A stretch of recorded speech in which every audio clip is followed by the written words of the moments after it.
Once I have an image object, I can find out information about that image. I can get the format of it. In other words, what kind of file it is.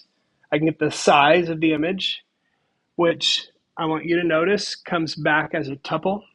So it actually comes back as a set of the width and the height in pixels. I can also get image.width and image.height if I want to address just one of those. So I can have the tuple or I can get each individual one. And then image mode, RGB, this is useful because it tells us whether or not this has transparency. So if it's a GIF file, then it will not say RGB, it will say something else. If it is a transparent ping, it will say RGBA.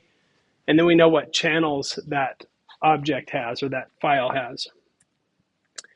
So in this case, if I want to find out about that image, rather than showing it, I could say print image size like that. So if I print that, there's the size of my image. If I wanted to just get the width, like that. Okay, so that gives me the number of pixels.